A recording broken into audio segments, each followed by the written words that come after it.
Lahat naman tayo ay nangangarap ng magandang buhay. Hindi lamang para sa ating mga sarili kundi pati na rin sa ating mga pamilya. Handa tayong magtiis. Mabigyan lamang sila ng kaginhawahan sa abot ng ating makakaya. Ikaw kabarangay, ano ang mga kaya mong isakripisyo para sa pamilya mo? Dear Papa Dudut, isang pagbati po sa lahat ng mga nakikinig sa Barangay Love Stories. Tawagin niyo na lamang po ako sa palayaw na Lina, 25 years old. May isang anak at kasalukuyang nagtatrabaho bilang caddy sa isang golf course dito sa Cavite. Panganay po ako sa 7 magkakapatid. 2 lalaki po ang sumunod sa akin. Yung isa ay security guard at ang sumunod naman ay foreman na malimit madistino sa iba't ibang lugar. Ang pang-apat po namin ay dalaga pa rin at ang tanging kasama sa bahay ay ang aming mga magulang sa probinsya. Ang iba pa naming kapatid ay nakatira sa ibang lugar at maayos naman ang pamumuhay dahil may kaya ang mga napangasawa. Kahit may sari-sari na kaming buhay ay suportado pa rin namin ang aming mga magulang. Hindi kami nakakalimot na utang namin sa kanila na nabuhay kami sa mundong ito. Hindi man naging mapagmahal at mapag-aruga sa amin noon si inay ay hindi pa rin namin siya matiis. Aaminin ko Papa Dudut na may hinanakit pa rin ako sa aking ina dahil sa mga nangyari noon. At alam kong ganun din ang iba kong mga kapatid. Sa kabila ng pagiging makasarili ni inay noon ay mas pinili ko pa rin na magpatawad at tanggapin na lamang kung ano siya. Bali-balik na rin ko man kasi ang sitwasyon ay nanay ko pa rin siya at hindi na mababago yon. Ang mga katagang ito ang malimit kong marinig kay Lola Alicia noon. Isang hapon, pagkagaling ko sa eskwela, pagpasok ko sa loob ng bahay ay nakita ko na may hawak-hawak na papel sa kanyang kamay, si Lola Alicia, Papa Dudut.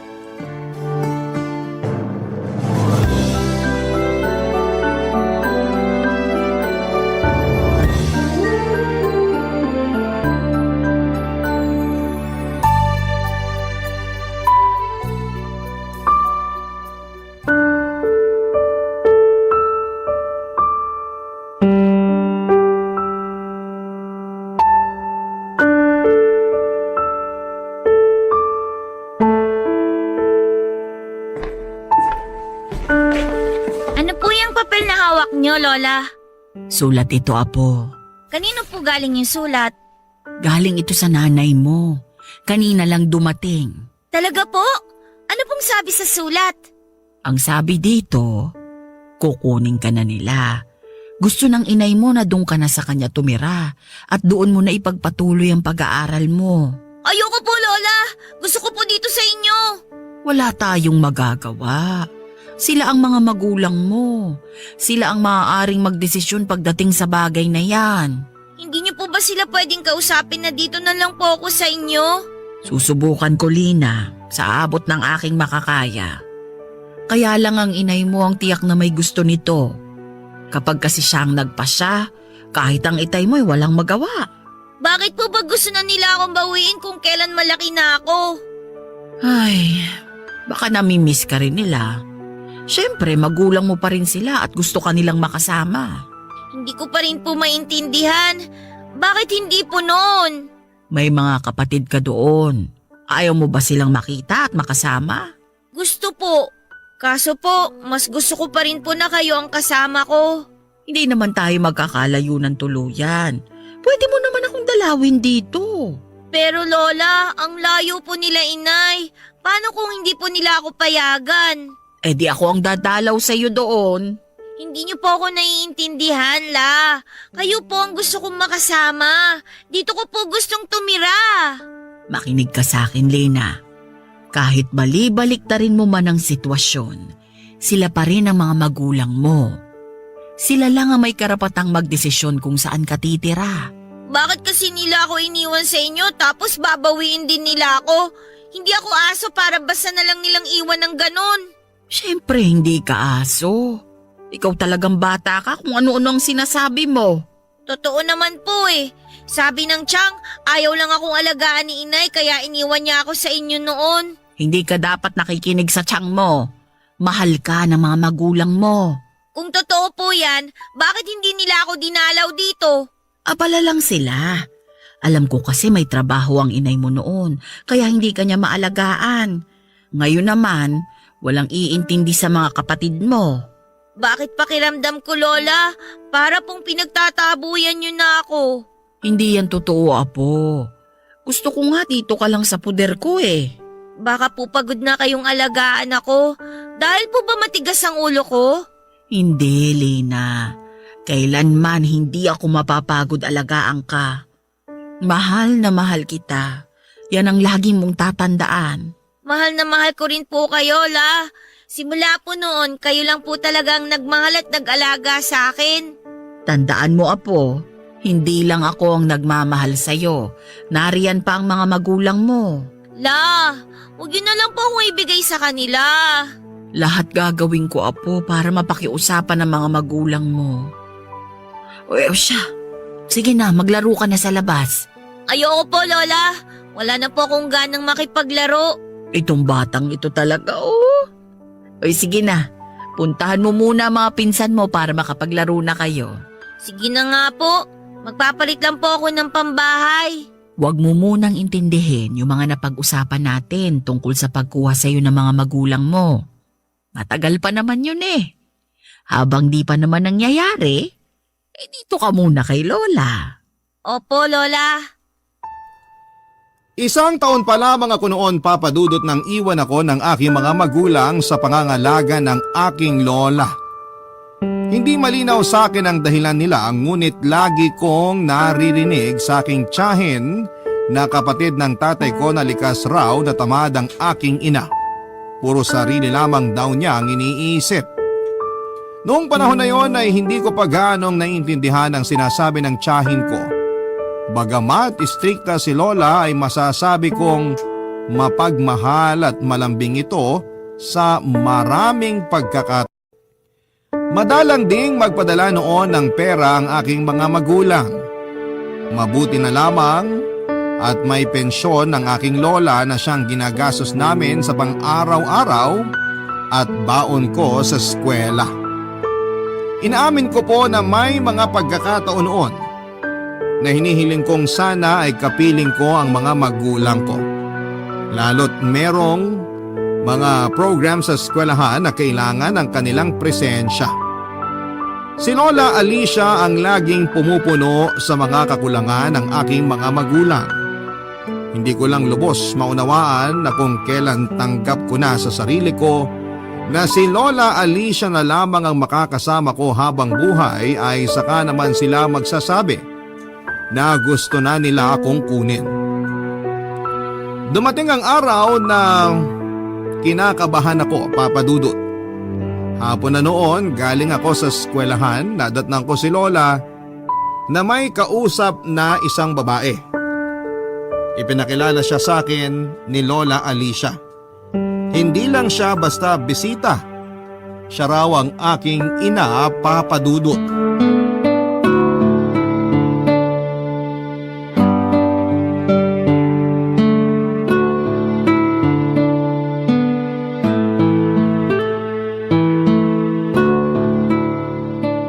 Kumusta ka na, Lina? Ang laki mo na. Ayos lang po, Inay. Kumusta din po? Ayos lang din naman. Halika rito sa tabi ko. May mga dala akong pasalubong sa'yo. Salamat po, Nay. Nabanggit ba ng lola mo yung tungkol sa sulat na ipinadala ko?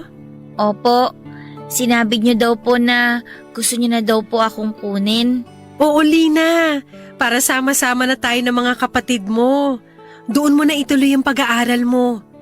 Nay, pwede po bang dito na lang po ako kay Lola? Lina, nag-usap na kami ng lola mo. Ako ang nanay mo, kaya tama lang na sumama ka na sa akin. Pero Nay, matanda na po kasi si Lola. Wala po siya makakasama. Huwag mong alalahanin ang lola mo. Nandyan naman ang ibang mga tiyo at tiyahin mo. Nandyan lang sila para tignan siya. Hindi nila pababayaan ang lola mo. Nay, ayoko po talagang sumama sa inyo. Gusto ko po talaga dito kay Lola. Hindi mo ba gusto na makasama kami? Ayaw mo makasama ang tunay mong pamilya? Gusto po. Pero mas gusto ko pa din pong makasama si Lola. Makinig ka, Lina. Huwag sanang matigas ang ulo mo. Sasama ka sa ayaw at sa gusto mo. Bakit niyo po ba ako pinipilit sumama sa inyo, Nay? Mas gusto ko nga po dito kasama si Lola. Nag-usap na nga kami ng lola mo. Payag na siya na kunin kita. Huwag mong bigyan ng problema yung matanda. Dahil kung hindi ka sasama sa akin at magmamatigas ka, mapipilitan akong humingi ng tulong sa barangay. Maisama lang kita. Sana po tinanong niyo ako kung gusto kong sumama sa inyo. Hindi po bigla niyo na lang po akong kukunin kay Lola. Hindi na kita kailangan tanungin. 10 taon ka pa lang, dapat malaman mo na kaming mga magulang mo pa rin ang masusunod, hindi ikaw at hindi rin ang lola mo. Sige na po, Nay. Dito na lang po ako kay Lola. Huwag mo na akong pahirapan, Lina. Ang layo ng pinanggalingan ko para walang mahita sa pagpunta ko rito. Sinabi ko naman po na ayaw kong sumama sa inyo. Kayo lang naman pong mapilit. Ikaw ang mapilit. Pinipilit mo na dito ka lang. Kung ipagpipilitan mo yung gusto mo, sinasabi ko sa'yo, mapipilitan talaga akong humingi ng tulong sa barangay. Sasabihin ko na ayaw kang bigay ng lola mo dahil nalaso na niya ang isip mo. Hindi po totoo yan! Huwag mo akong subukan. Kilala ako ng lola mo. Kahit itanong mo pa sa kanya kung ano ang gusto ko, yon ang nasusunod. Gusto ko lang naman po makasama si Lola. Kami ang totoo mong pamilya. Kaya dapat lang na kami ang piliin mong makasama, hindi ang lola mo. Bakit kasi kailangan niyo akong iwan noon? Tapos babawiin niyo rin naman pala ako. Anong klaseng tanong yan? Yan ba ang natutunan mo sa lola mo? Yan ba ang tinuturo niya sa'yo? Ang sumagot ng ganyan sa mismong nanay mo? Mabait po si Lola ko. Wala po siyang itinuro sa akin na masama. Sa nakikita kong ugali mo ngayon, malabo yung sinasabi mo. Baka sinisiraan niya pa kami sa'yo. Hindi po totoo yan, Nay. Mabuti pa ayusin mo na ang mga gamit mo. Hindi ko na mahihintay na magbakasyon kayo. Hindi mo natatapusin ang pag-aaral mo rito. Aalis na agad tayo. Wag po muna, Nay. Kasama po ako sa top. Sayang naman po kung hindi na po ako papasok. Hindi naman importante yung honor-honor na yan eh. Elementary ka pa lang naman. Tsaka baka gawin niyo pang dahilan niya ng lola mo para hindi kita maisama pa uwi. Parang awa niyo na po, Nay.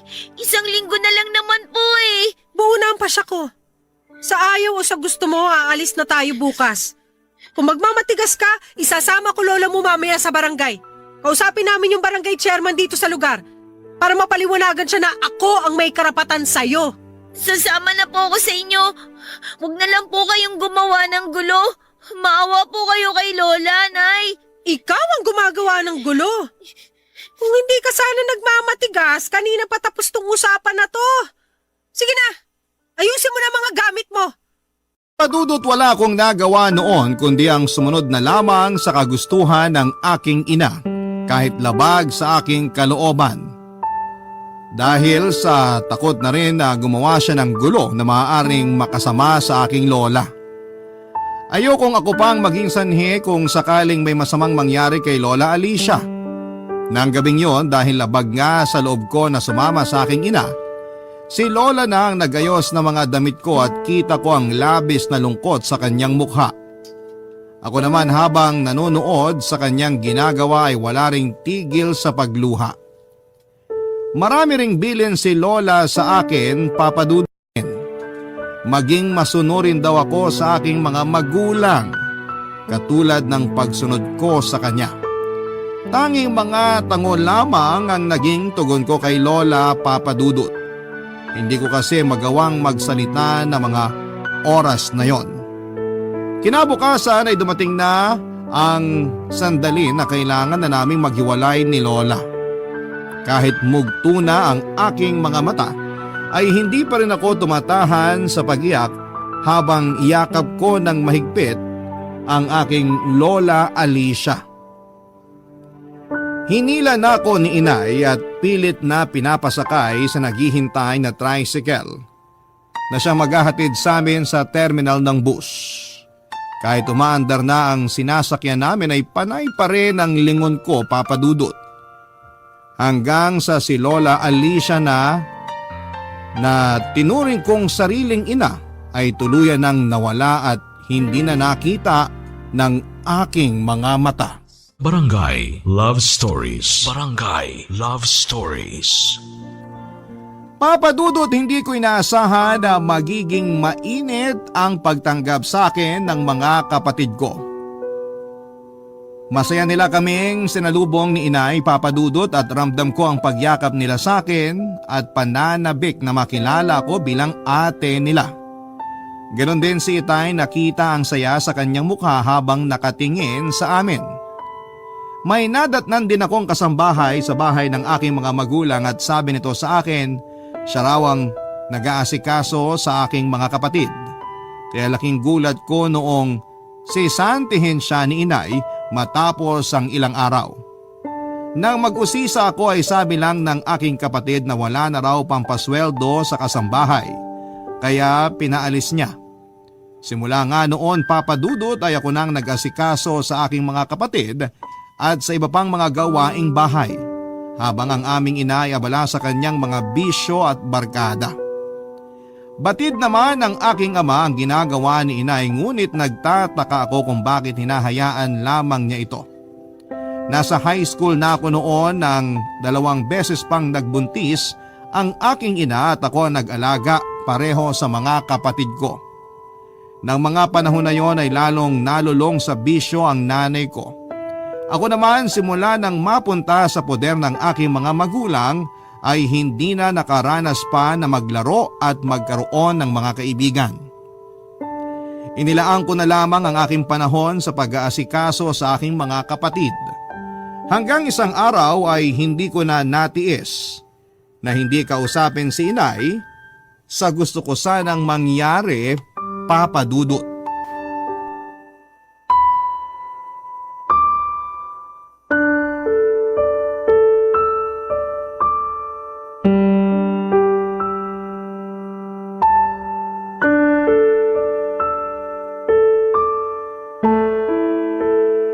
Nay, gusto ko po sanang mag-aral. Saan mo naman kami pakukuhain ng itay mo ng ipangtutusto sa pag-aaral mo, Aber? Sana po kasi pumayag na kayo nung merong gusto magpaaral sa akin kahit vocational lang. Di sana nakagraduate na po ako. Paano kita papayagan noon?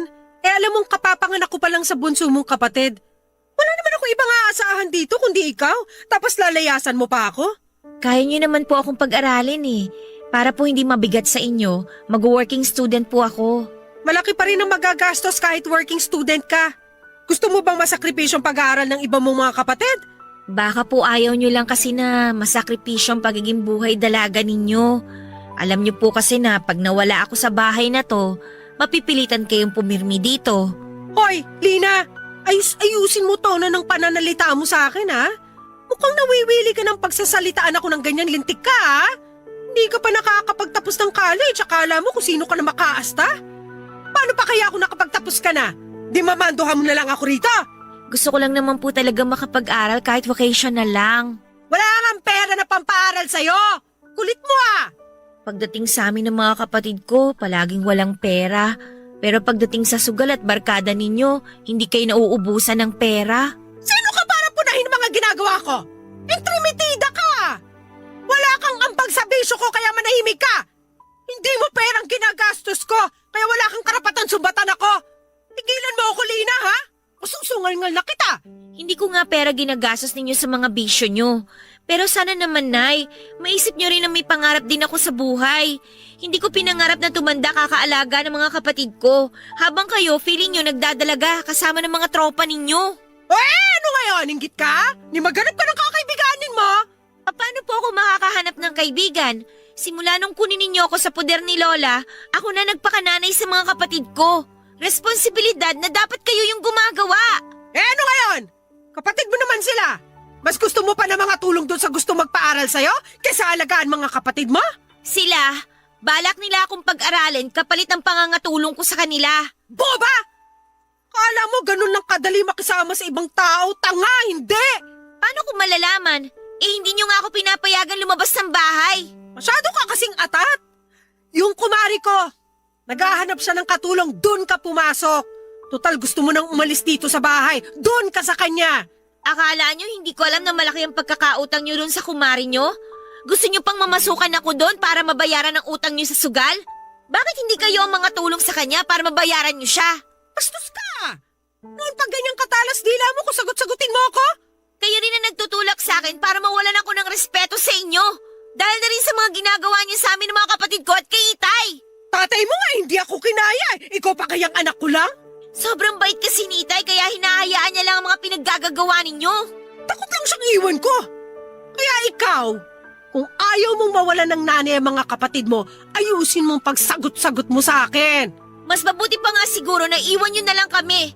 Baka sakaling makaranas naman kami ng konting kaginhawaan sa buhay. Paano giginhawa ang buhay nyo? Walang diskarte sa buhay ang tatay nyo. Hindi totoo yan. Responsable si Itay. Kayo lang ang humihila sa kanya pababa. Kita mo yung lumalabas sa bibig mo? Tapos gusto mo pa kunong mag-aral? Pues mabulok ka rito sa bahay. Yun naman talaga ang gusto nyo eh. Yung mabulok ako rito. Habang kayo, nagpapakasaya kasamang tropa ninyo. Pati ang lalaki nyo. Sige! Ipagsigawan mo ba? Lakasan mo! Para marinig ng mga kapitbahay at makarating sa tatay mo! Talaga bang wala na kayong kahihiyan? Wala akong pakialam kung yan ang tingin mo sa akin.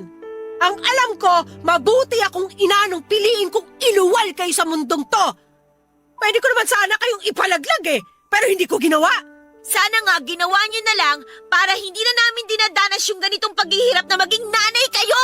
Yung sinasabi mong paghihirap na nararanasan nyo, wala pa yan sa kalingkingan na paghihirap ko noon. Kaya ba pinaparanas nyo rin sa amin ngayon? Mararanasan nyo talaga yung hirap kasi yun ang nakaguhit sa mga palad nyo. Anong klaseng katwiran yan, Nay? Kung ano-anong sinasabi ninyo para lang mapagtakpan ng mga pagkukulang ninyo. Bahala ka kung ayaw mo intindihin mga sinasabi ko. Bahala talaga ako! Magtatapos ako ng pag-aaral. Hindi na ako papayag na pigilan ninyo.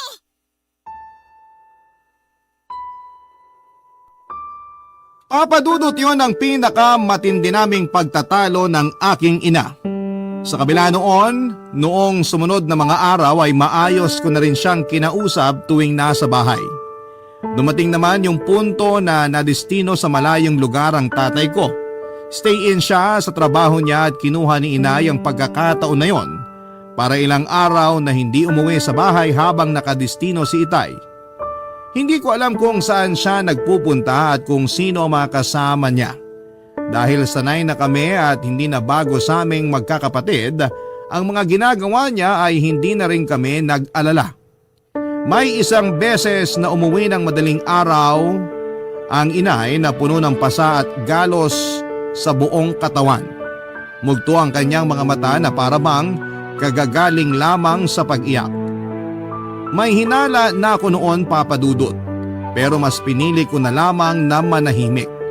Napatunayan kong tama ang hinala ko nang sakto namang umuwi rin ng bahay ang Itay galing sa destino. Nauna lamang si inay kay Itay ng mga 30 minuto. Hindi pa masyadong nakakapag-ayos ang Itay noon sa bahay, biglang kumatok sa pinto ang kumari nila na ninang ng bunso kong kapatid. Pakiwari ko'y natsyempohan itong umuwi si Itay kaya nagmadali siyang pinuntahan si tatay sa bahay. Kinausap niya ang Itay tungkol sa kalokohan ng asawa niya at ng aking ina. Nang makaalis ang kumari nila, galit na kinumpronta ni Itay si inay. Noong nakaramdam ako ay ginising ko ang mga kapatid ko. Tapos ay lumabas kami ng bahay para hindi nila masaksihan at marinig ang pagtatalo ng aming mga magulang. Nung una akala ko po ay mapapanindigan ni Itay ang galit niya kay inay. Kaso'y nagulat na lamang ako noong makita kong mas nagalit pa ang inay. Nasaksihan ko rin kung paano paluin ng walis tambo ni inay si Itay. Napailing na lamang ako, Papadudot. Ang komplikadong sitwasyon namin sa bahay ay lalo pang pinagulo ng nanay ko. Tahasan talaga niyang hinahadlangan ang pagkakataon ko na makapagtrabaho. Noong panahong yon ay may isa akong pinsan na nagkataong nagbabakasyon sa lugar namin. Kinausap ko siya na isama niya ako sa Cavite pagbalik niya roon. Pumayag naman siya at tinaong ko na wala si inay sa bahay nung magpaalam ako kay Itay. Agad naman niya akong pinayagan sa pag-aakalang 1 linggo lamang akong mawawala. Ang hindi niya alam ay plano kong maghanap ng trabaho sa Cavite at hindi na muna babalik sa amin.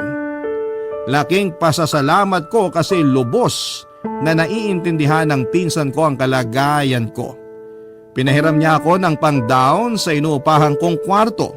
Pinahiram niya ako ng pera na ipambibili ko ng mga kailangan ko at nireko niya ako sa kaibigan niya para makapasok ako sa pinagtatrabahuhan nito. Maayos ang tinakbo ng unang 1 buwan ko sa trabaho doon sa Cavite. Hanggang sa dumating yung pagkakataon na hindi ko inaasahan, Papa Dudut. Kasi mo na gamit mo, bilis. Uuwi na tayo. Ayoko, Nay! May trabaho na ako dito! Hoy, Lina, hindi ka nagpaalam na maayos. Ang sabi mo sa tatay mo, 1 linggo ka lang mawawala. 1 buwan na. Alam ko naman kasi na hindi niyo ako papayagan eh. Pabayaan niyo na lang ako. Anong pabayaan? Sa ayaw mo sa gusto mo, sasama ka sa akin pa uwi. Hinihintay ka na ng mga kapatid mo sa bahay. Nay naman, hayaan niyo na lang ako sa gusto ko. Magpapadala naman ako ng pera pag sahod ko eh. Sa atin ka na lang magtrabaho. Doon, malapit ka lang sa amin. Ang dami namang mapapasukan doon, dumayo ka pa rito. Paano ako makakapagtrabaho doon? Eh ayaw niyo nga akong payagan. Anong ayaw payagan? Anong pinagsasasabi mo? Ayos na yung galing niyo rin magmaang-maangan ah. Hoy, Lina, huwag kang makasarili. Ang liliit pa ng mga kapatid mo. Wala nagbabantay sa kanila pag wala kami ng tatay mo sa bahay. Tsaka kaya ako biglang napasugod. Kasi nung tanungin ko yung pinsan mong nagsama sa'yo rito, sabi niya wala ka na raw balak umuwi sa atin. Hindi ako sasama sa inyo. Hindi ko pwedeng iwan na lang basta ang trabaho ko. Huwag mo akong pilitin na mag-iskandalo rito, Lina. Kung kinakailangan kalad ka rin kita pa uwi ngayon, gagawin ko talaga maisama ka ng pabalik sa atin. Hindi na ako bata para takutin ninyo. Respetuhin niyo naman ang desisyon ko. Sumama ka na, anak. Kung kinakailangan luluhod ako para mapatawad mo lang ako.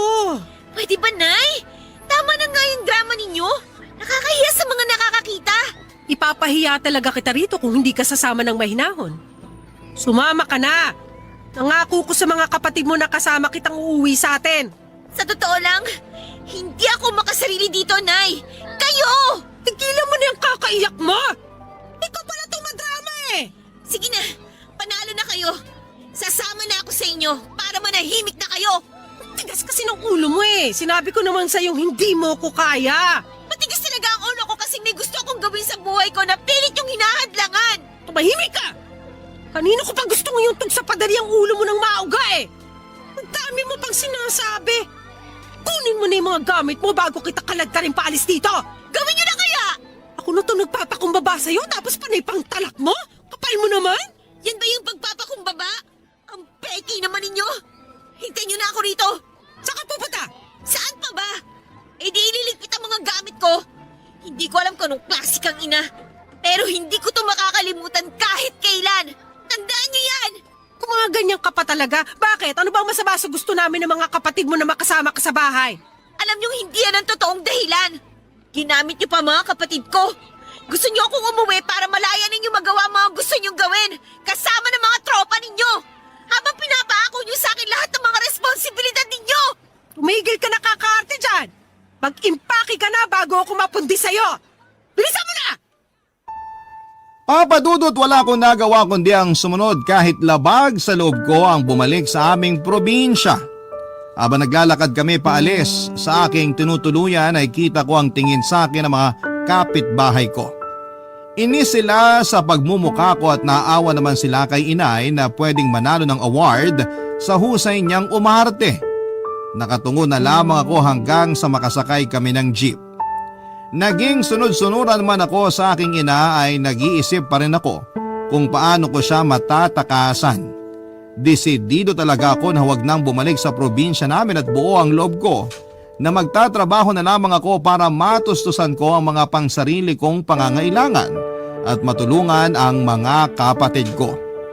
Gusto kong maranasan nila ang kaunting ginhawa na maaari kong ibigay na hindi maibigay ng aming mga magulang.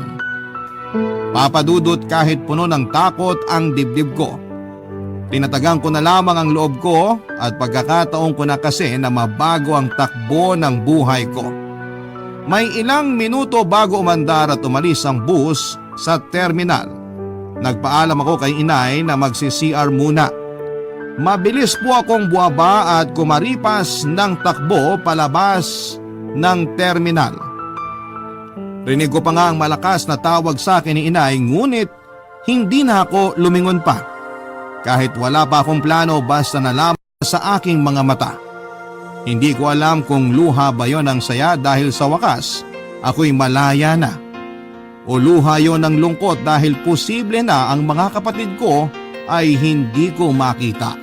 Barangay Love Stories. Barangay Love Stories.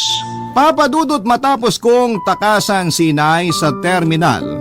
Isang buwan noon ang lumipas ay nagkaayos naman kaagad kami ng mga magulang ko. Nangako na lamang ako noon na laging magpapadala ng pera na panggastos ng mga kapatid ko para sa pag-aaral nila. Nang mga panahon na yon ay isa na akong caddy at masaya ako na binubuhat yung mga bag ng mga nag-golf at nagbibigay ng assistance sa kanila tuwing may laro sila. Masasabi kong malaking tulong ang trabahong yon sa akin kasi nabibili ko na ang mga pangangailangan ko. At ang mahalaga sa lahat ay naibibigay ko na rin ang ibang pangangailangan ng aking mga kapatid. Halos mag-iisang taon na ako sa trabaho ko noon pero ang nakakalungkot ay hindi pa rin nagbago si inay. Lalo pa raw itong lumala, sabi sa akin ng mga kapatid ko. Palagi nilang sumbong na malimit daw na mag-away ang mga magulang namin dahil hindi na rin matiis ni Itay ang ginagawa ni inay.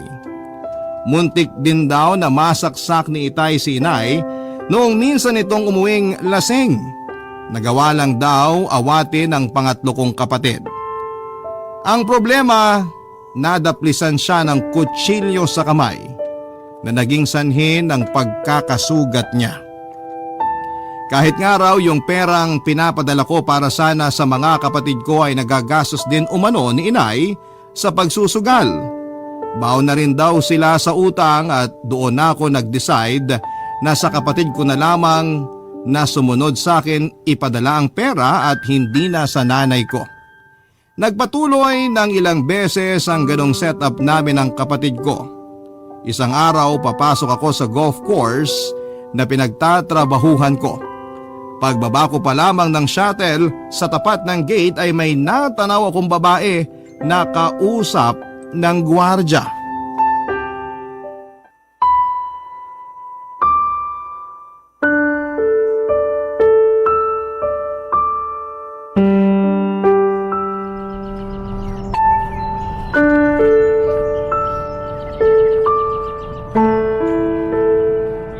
Nay, anong ginagawa niyo dito?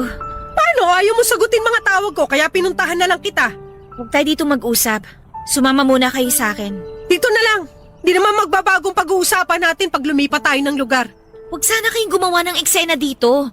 Nakikiusap ako sa inyo, Nay. Huwag ka mag-alala. Gusto lang kitang kausapin. Bakit niyo ba ako pinuntahan dito? Ano ba sa tingin mo? Bakit kasi kailangan sa kapatid mo ipadala yung pera? Ganun mo na lang ba kami baliwalain ng Itay mo? Pagkatapos ka naming alagaan at palakihin? Hindi naman sa ganun. Paggastos nila yun sa pag-aaral nila, Nay. Kaya sa... Ano? Ganun na lang yon. Kami na lang ang bahala sa buhay namin ng Itay mo? Wala ka nang balak bigyan kami? Yun ba ang gusto mong palabasin? May sahod naman si Itay ah. Kayong humahawak ng pera niya. Hayaan niyo na yung perang pinapadala ko sa mga kapatid ko. Bakit? Sa tingin mo hindi nakikinabang mga kapatid mo sa pera ng tatay nyo? Hoy, doon kinukuha yung pangkain nila, pambayad sa tubig at kuryente. Makakala mo kung saan lang napupunta sahod ng tatay mo. Hindi yun ang nakarating sa akin. Hanggang ngayon daw nagsusugal pa rin kayo. Baon daw kayo sa utang at araw-araw may nagpupunta sa bahay para maningil. Yan ba ang sumbong ng mga kapatid mo? Oo, Nay. Hindi ba kayo naaawa sa mga kapatid ko? Hindi ba kayo naaawa kay Itay? Sa akin ba hindi ka naaawa? Puro na lang sila ang inaalala mo? Magdadrama na naman kayo eh. Malilate na ako sa trabaho. Kailangan ko nang pumasok. Tsaka na tayo mag-usap. Huwag mo akong tinatalikuran! Bastos ka talaga! Sabi ko naman sa inyo, huwag tayo dito mag-usap. Balak nyo na naman kasi mag-iskandalo eh. Gagawin ko talaga yan pag hindi ka umayos! Hindi na sana kayo nagpunta dito. Bakit hindi? Para hindi malaman ng mga katrabaho mo yung tunay mong ugali? Mabuti nga to para malaman nila kung paano mo tratuhin sarili mong ina. Wala po akong ginagawang masama sa inyo. Hindi ba masama itong ginagawa mo ngayon? Imbis na tanungin mo ako kung kumusta biyahe ko at kumain na ba ako, mas inuna mo pa na ipagtabuyan ako. Hindi ko kayo pinagtatabuyan. Anong hindi? Palagay mo sa akin, di marunong umintindi ng Tagalog? Ginawa mo pa akong tanga? Hindi ka na talaga nagbago? Kayo ang hindi nagbago. Mahilig pa rin kayo magpaawa para makakuha ng simpatsya. Wala ka naman kasing awa sa sarili mong ina. Lagi mo na lang akong binibigyan ng sama ng loob sa mga pinagsasasabi at mga pinaggagagawa mo. Tama na, Nay. Sabihin niyo na lang kasi kung ano ba talaga yung pakay niyo para matapos na tong usapan na to. Tignan mo yung pananalita mo sa akin. Ha, Lina? Parang wala ka talagang pinag-aralan.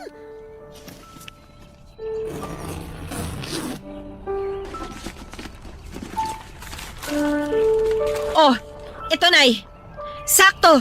Sumahod ako sa paluwagan kahapon. Kunin niyo na. Alam ko naman na pera lang ang pinunta niyo rito eh. Akala mo naman ang laki ng binibigay mong pera para pagmalakihan mo na ako ng ganyan? Hindi ako nagmamalaki.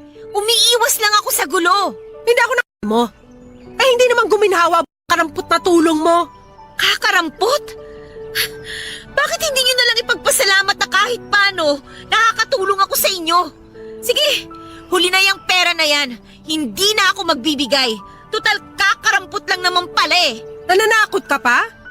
Para sabihin ko sa'yo, kahit buong buhay ka magtrabaho, hindi mo mababayaran paghihirap namin ng tatay mo. Mapalaki ka lang na maayos. Nasasabi niyo talaga yan? Bakit hindi? Ang dami kong hirap sa inyo ng mga kapatid mo. Tapos tong maliit na halagang to, isusumbat mo pa? Tama na nga po, Nay. Nakakapagod na yung mga drama niyo sa buhay. Ang gusto ko lang naman, maging maayos ang pamilya natin. At hindi yung mangyayari hanggat hindi niyo tinitigilan yung mga bisyo ninyo. Nagpapapaniwala ka kasi sa mga sumbong ng mga kapatid mo sa'yo. Ang itay mo kasi ang tanungin mo. Bakit ko pa siya tatanungin? Alam ko naman na pagtatakpan niya lang kayo sa mga pinaggagawa ninyo. Kahit sa ama mo, wala ka na ring galang? Kahit kailan na hindi nawala ang respeto ko sa kanya. Hindi ko lang maintindihan kung bakit sa kabila ng mga ginagawa ninyo, pinagtitiisan pa rin niya kayo. Sabi ko naman sa'yo, takot ang tatay mo na iwang ko siya. Huwag kayo masyadong kampante, Nay. Baka matauhan si Itay, tapos bigla ka na lang niyang iwan. Ipapaalam ko lang, walang amor sa inyo mga kapatid ko. Hindi ka nila Masyado nang humahaba. Wala ka namang kasusta-sustansyang kausap. Uwi na ako. Basta yung obligasyon mo, ha? Huwag mong kakalimutan. Tama yan! Umuwi na kayo! Tsaka pakiusap lang ha! Huwag niyo na akong pupuntahan dito! Papadudot dahil nga sa pagsugod na yon ni inay sa pinagtatrabahuhan ko ay lalo tuloy lupa. Naisip ko nga na tuluyan ng hindi magpadala at sarili ko na lamang muna ang unahin ko. Kaya lang ay nakonsensya naman ako. Ayoko kasi na kumakain ako ng masarap tapos ay maiisip ko na naghihikahos ang mga kapatid ko sa probinsya. Sa huli ay kahit ganoon ang ginawa ni Itay ay patuloy pa rin ako sa pagpapadala. Sa dami ng mga iniisip ko ng mga panahon na yon ay napansin kong madalas na distracted ako sa trabaho. Ganon talaga pag sinosolo mo ang problema. Hanggang sa may nakilala kong guest sa golf course na naging kaibigan ko. Walang iba kundi si Renz. 45 years old na siya noon at hiwalay sa asawa. Matangkad siya at malinis tignan at maayos manamit. Ilan lamang yon sa mga katangiang nagustuhan ko sa kanya, Papa Dudut. Pinili ko man na hindi na muna ikwento ang lahat ng mga pinagdadaanan ko kay Renz noon. Siya ang parang naging hingahan ng lahat ng sama ng loob ko. Nakatulong din na madalas niya akong napapatawa tuwing nagkwekwentuhan kaming dalawa. Hindi nga nagtagal ang pagkakaibigan namin ay nauwi sa pag-iibigan. Ilang buwan din tumagal ang aming relasyon bago ko natuklasan na meron na palang ka-live-in si Renz. Agad ko siyang kinumpronta at hindi naman niya ito itinanggi. Doon na nga natapos ang namamagitan sa aming dalawa. Masakit para sa akin ang naging paghihiwalay namin, ngunit meron palang masasakit pa nang matuklasan kong nagdadalang tao ako at posibleng maging dalagang ina. Tuliro ako ng mga panahon na yon at sa takot ko na mahusgahan at malagay sa kahihiyan ay wala akong pinagsabihan ng aking mga pinagdadaanan. Matapos kong makapag-ipon ng lakas ng loob ay tinawagan ko si Renz. Desidido na akong ipaalam sa kanya ang pagdadalang tao ko. Sa pakikipag-usap pa lamang niya sa akin sa cellphone ay ramdam ko na kaagad ang panlalamig sa kanyang boses. Ang daming tumatakbo sa isip ko na mga oras na yon, Papa Dudut. Naisip ko rin na parang gusto ko nang mag-back out at wag nang sabihin sa kanya. Kaya lang ay kailangan ko ng tulong niya. Pumayag siyang magkita kami, Papa Dudut, sa kondisyon na yun na ang huli at kailanman ay hindi ko na siya tatawagan pa. Gusto na raw niyang bumawi sa kinakasama matapos naming pagtaksilan nito. Sa sinabing yon ni Renz ay parang siya pa ang naging biktima. Pakaramdam ko ay nabaliktad ako at ako pa ang naging masama. Lalo tuloy akong nawala ng pag-asa. Pero hindi ko na lang pinansin yon.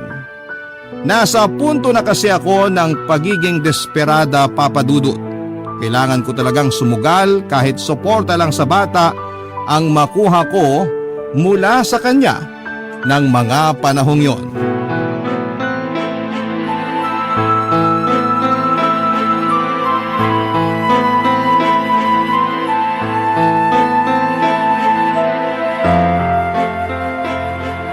Salamat naman at pinagbigyan mo ko na makausap ka. Wala ka kasing tigil sa pagtawag eh. Pasensya na ha. Ano ba kasi yung sasabihin mo? Renz, buntis ako at ikaw ang ama. Ano? Huwag mo nga ako pinagloloko, Lina. Totoo, buntis nga ako. Sigurado ka bang akin yan? Oo naman! Hoy, isang beses lang may nangyari sa atin. Paano ako makakasiguro na akin nga yan? Baka naman sa akin mo lang gusto ipaako. Alam mo naman na ikaw lang ang lalaking nakasama ko. Tsaka ikaw lang ang nakagalaw sa akin. Pwede namang sinasabi mo lang na ako nakauna sa'yo kahit hindi. Ha? Anong sinasabi ko lang? Di ba napatunayan mo naman? Malay ko ba baka uma-acting ka lang. Gusto mo lang ata talagang sirain pagsasama namin ang kinakasama ko eh. Para sabihin ko sa'yo makinig ka mabuti. Isaksak mo to sa kukote mo. Wala akong balak hiwalayan siya. At mas lalong hindi ko siya ipagpapalit sa'yo. Ibig bang sabihin, hindi mo talaga ako minahal? Akala mo minahal kita? Akala mo kung ano yung meron tayo nun pagmamahalan yun? Tatanga-tanga ka pala talaga eh. Tsaka tingin mo ba siseryosohin kita? Ano ka ba? Kadi ka lang naman eh. Tagabuhat ng mga bag. Alalay ng mga naggo-golf. Ganun ka lang. Yung ka lang. Yung kinakasama ko may tinapos. Maganda trabaho. Profesional. Ikaw, ano bang meron sa'yo? Naging totoo ko sa'yo. Yun pala ginamit mo lang ako. Huwag kang umasta na parang aping-api ka. Ginamit mo lang din naman ako Nakinabang ka rin naman sa akin. Di ba nga sa akin mo nilalabas lahat ng mga sama ng loob mo sa pamilya mo? Lalo na yung mga sama ng loob mo sa nanay mo. Kahit na umay na ako, pilit ko pa rin pinakikinggan. Kasi nga kailangan mo. Paano na tong dinadala ko? Anak mo rin ito. Hindi ko kakayanin na buhayin siya ng mag-isa. Alam mo kung anong sitwasyon ko. Hindi ko yun inilihim sa'yo, di ba? Bahala ka. Diskarte mo na yan. Ipalaglag mo para tapos na agad problema mo. Seryoso ka ba sa mga pinagsasasabi mo? Alam mo kung bakit kita nagustuhan? Akala ko kapag may edad na, mature at responsable na mag-isip. Yun pala, mas masahol ka pa. Sarili mo lang ang iniisip mo. Hindi na ako nagtataka kung bakit iniwan ka ng unang mong asawa. Sabihin mo na lahat ng gusto mong sabihin. Wala ka pa rin mahihita sa akin. Ha? Hindi ko pa rin pananagutan yung pinagbubuntis mo. Huwag kang mag-alala. Ito na ang huling beses na kakausapin kita tungkol sa anak ko. Dapat lang. Hoy, huwag mo na akong guguluhin ha. Tandaan mo rin tong sasabihin ko. Masakit itakwil ng sariling ama, pero mas masakit kapag anak nang nagtakwil sa ama niya. O ngayon? Akala mo may pake ako? Eh di takwil niya. Pakialam ko. Dami mong sinasabi, di ko naman anak yan. Ayaw mo lang aminin na nararamdaman mo na anak mo to. Wala akong nararamdamang ganyan. Talaga lang ha? Takot ka lang sa responsibilidad kaya ka ganyan. Oh, humahaba itong pinag-uusapan natin. Dami pang sinasabi. Akala ko ba hindi ka namang gugulo? Eh ano tong ginagawa mo ngayon? Gusto ko lang malaman kung ano ba talagang nasa loob mo. Akala ko kasi kilala na kita eh. Nagkamali pala ako. Yan ang sinasabi ko sa'yo. Diyan ka magaling. Puro ka kasi akala. Maraming namamatay dyan, Lina. Di mo ba alam? Di mo nabalitaan? Hoy, makinig ka mabuti. Ipapaalala ko lang sa'yo para di mo makalimutan. Tapos na tayo. Tanggapin mo na lang yon. Oo naman. May choice ba ako? Kahit na may choice ka pa, kahit gustuhin mong balikan kita, wala ka nang maaasahan sa akin. Natauhan na ako. Uulitin ko hindi ko ipagpapalit sa'yo yung kinakasama ko. Papadudot mukha lang akong matatag noong magkaharap kami ni Renz. Pero ang totoo ay nanginginig ako sa sobrang galit, takot at awa sa sarili ko. Gustong gusto ko nang umiyak noon ngunit pilit ko lamang nilabanan. Nang umalis na siya at iniwan ako ay doon ko lang pinakawala ng bigat sa dibdib ko. Parang sasabog ang dibdib ko kaya hinayaan ko nang umiyak ako ng umiyak habang nagdarasal ng mataimtim. Para kung batang isinusumbong sa Diyos ang mga nangyari sa buhay ko at handa kong harapin ang hirap, wag lamang mawala sa akin ang anak ko. Pero hindi ko akalain papadudot na sa sobrang hirap para kong pumasok sa butas ng karayom. Nagpatuloy ako sa trabaho ko bilang caddy habang hindi pa halata ang tiyan ko. 5 buwan na akong buntis nang itigil ko na ang pagiging caddy at namasukan naman bilang kasambahay sa isang pamilya na naninirahan dito sa Cavite. Nasa 8 buwan na ang aking ipinagbubuntis nang maisipan kong umuwi na sa aking Lola Alicia sa Albay. Malugod naman niya akong tinanggap at maging ang aking ipinagbubuntis. Inalagaan ako ni Lola hanggang sa manganak na ako. Maayos ko pong naisilang noon ang sanggol na lalaki. Napakapalad ko kasi noong tumama ang COVID sa bansa, kapiling ko si Lola Alicia. Siyang nagsilbing gabay at sandigan naming mag-ina. Mahirap noong pandemic pero kinaya namin dahil kay Lola. Ngunit muling hinamon ang aking katatagan, papadudot. 2 taon na noon ang aking anak ng mamaalam at iwan ako ni Lola Alicia. Isa si Lola sa mga naging biktima ng COVID-19 sa bansa. Hinintay ko lang na mag 40 days si Lola tapos ay iniwan ko na ang Albay. Makalipas nga ang 3 taon ay muli akong bumalik ng Cavite para maghanap ng trabaho. Mabuti na lamang at hindi ako nawala ng komunikasyon sa dati kong katrabaho sa golf course. Sa tulong ng kanyang player na member sa naturang golf course ay muli akong nakabalik sa trabaho. Mabuti na rin matapos na nga ang pandemya noon at fully operational na ang golf course namin. Laking pasasalamat ko din na nakilala ko ang isang taong nagpabago ng aking buhay. Isang matandang balikbayan na member din ng golf course na 2 beses lang sa isang taon kung maglaro. Sa kabila ng katayuan ko sa buhay at pagiging isang dalagang ina, inalok niya ako na pakasalan at ituring na kanya ang aking anak. Sa ngayon po, papadudot ay maayos na po ang relasyon ko sa aking ina pagkatapos ng ilang taong alitan sa pagitan naming 2. Makailang beses din po na umuwi kami ng probinsya namin sa Tarlac para makita ng aking pamilya ang anak ko. Masasabi ko po na sa kabila ng mga pagsubok at hirap na aking mga naranasan, ay maswerte pa rin akong maituturing. Naway kapulutan po ito ng aral o inspirasyon ng mga kabarangay na nakikinig ngayon Alam ko na madalas na itong sinasabi ng marami at araw-araw nating napapakinggan. Pero totoo po na pag mas pinili mong maging mapagpatawad at tanggalin sa puso at isipan ang kagustuhang gumante sa mga taong nanakit sa iyo, ay pagpapalain ka. Ang inyong kapuso at kabarangay, Lina. Ang buhay ay maiwaga, laging may lungkot at saya. Sa Papa Dudut Stories, laging may karamay ka. Mga problemang kaibigan, dito ay pakikinggan ka.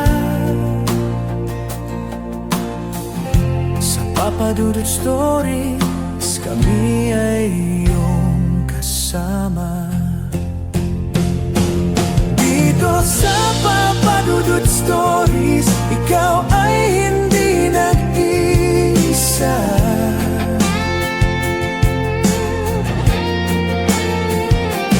Dito sa Papa Dudut Stories, may nagmamahal sa'yo.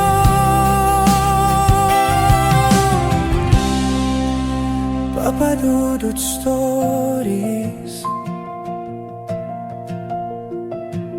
Papa Dudut Stories, Papa Dudut Stories.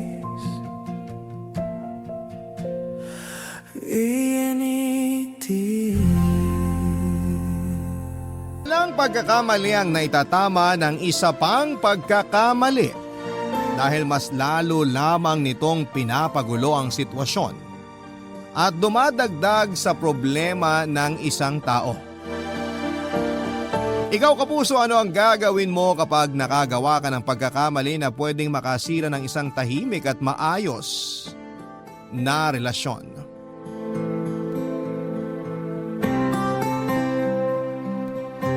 Dear Papa Dudut, hi po sa inyo at sa mga kabarangay natin na nakikinig ngayon.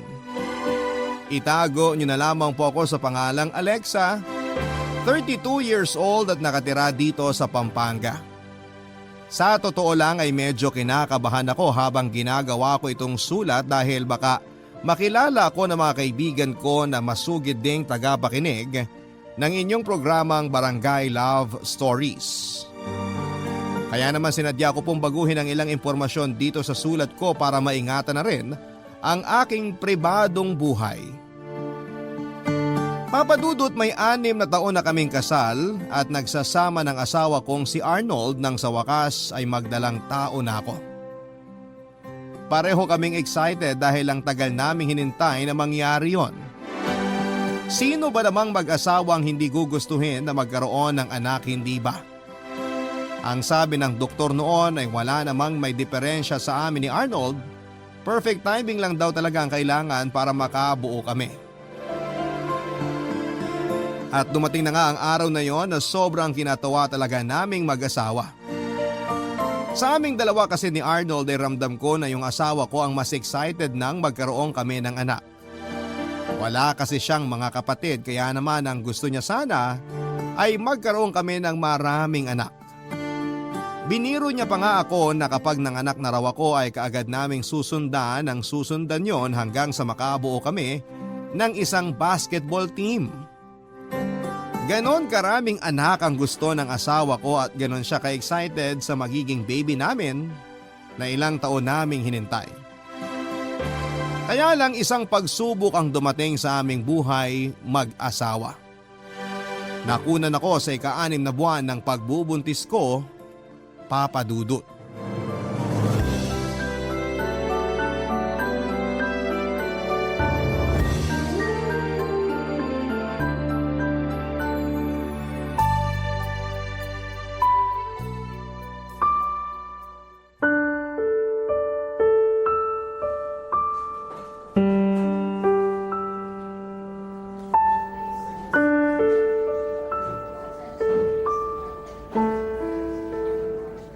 Etong lugaw, Kumain ka na, Alexa.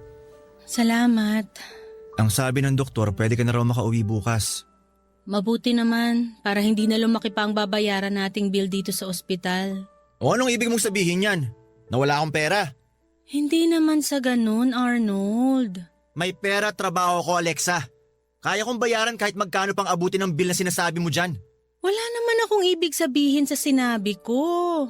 Para kasi pinaparating mo sa akin na wala akong kwentang asawa sa'yo eh. Nagtatrabaho ko ng maayos para maibigay ang lahat ng pangangailangan mo at ng dapat na magiging baby natin. Alam ko naman yun. Alam mo pero hindi ka naman marunong makinig. Ano bang ibig mong sabihin? Alexa, ilang beses ka nang pinayuhan ng doktor na pumirmi na lang. Di ba sabi niya sa bahay ka na lang at magpahinga? Pero sinabi niya rin naman na kung pakiramdam ko kaya kong magtrabaho, walang problema kung magpapatuloy ako. Nandun na tayo sa kaya mo nga. Pero hindi naman kaya ng baby natin, magkaiba yun. Sinisisi mo ba ako sa pagkawala ng baby natin? Wala akong sinasabing ganyan. Wala nga, pero yun ang pinaparamdam mo sa akin. Ang gusto ko lang iparating sa'yo, dapat sinunod mo na lang ang pinayo sa atin ng doktor. Sinabi ko naman sa'yo na hindi ako sanay nang nasa bahay lang, di ba? Kita mo na, ang tigas talaga ng ulo mo. Tutupad din talaga sana ako sa usapan natin na maaga ako magma-maternity leave. Hindi ko naman alam na mangyayari to. Kasi ramdam ko na kaya ko pa talagang magtrabaho. Ikaw nga lang yun at hindi ang baby natin. Bakit ba hindi mo maintindihan yun? Dahil hindi ko naman ginusto na mawala ang baby natin. Oo, hindi ko nga sinunod ang payo ng doktor na wag munang magtrabaho. Pero naging maingat naman ako, di ba? Mula sa pagkain at pagkilos ko, lahat ng bili ng doktor sa akin sinunod ko. Hindi mo sinunod. Kasi kung oo, hindi mo mawawala ang baby natin. Palibhasa, napakamakasarili mo. Wala kang pakialam sa magiging anak sana natin. Hindi totoo yan! Mahal ko ang baby natin! Ang sabihin mo, mas mahal mo yung sarili at trabaho mo. Alam mo, hindi ko maintindihan kung bakit hindi mo maiwan-iwan yung lecheng trabaho mo eh. Kulang pa ba talaga ang perang inaabot ko sa'yo tuwing kinsenas at katapusan? Magkano bang gusto mong iabot ko sa'yo tuwing sweldo ko ha?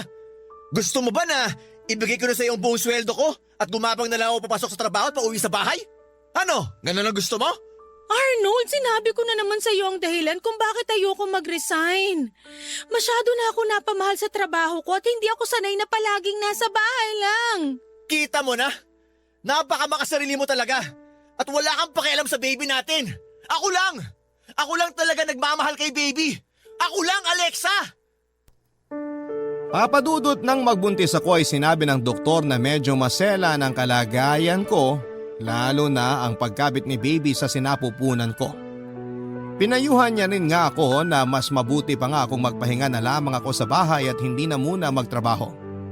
Pero dahil malakas naman ako noon at wala akong kahit na anong kakaibang nararamdaman, sinabi ko na maaga na lang akong magma-maternity leave. Sinabi ko rin sa doktor na malakas ang pakiramdam ko sa katawan ko kaya wala siyang kahit na anong dapat na ipag-alala sa akin. Kaya lang dahil na rin siguro sa puyat at stress ko sa trabaho ay bigla na lamang akong dinugo isang araw. At doon na nga nangyari na nalaman namin na wala na ang baby namin dahil tuluyan na siyang bumitaw, Papa Dudut. Sobra din po akong nasaktan noon at syempre ako ang nanay at ako ang nagdala kay baby ng ilang buwan sa sinapupunan ko. Pero ang mas masakit lang kasi doon ay ako rin ang sinisisi ng asawa ko sa mga nangyari. Siguro nga ay kasalanan ko talaga pero sa mga oras na yon ay kailangan ko rin naman ang karamay. Pero yon ang hindi pinaramdam sa akin ni Arnold. Dahil kahit na hindi niya diretsyong sinabi sa akin ay alam kong galit siya. At ako lang ang sinisisi niya sa pagkawala ng baby namin, Papa Dudut.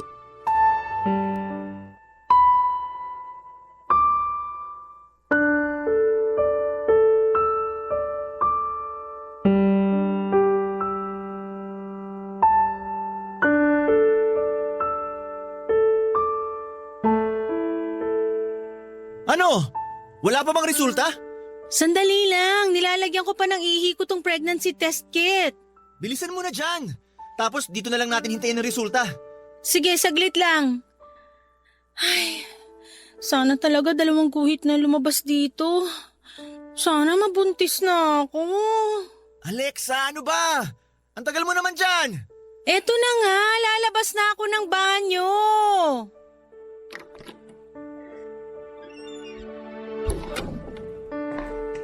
Nasaan yung pregnancy test kit mo?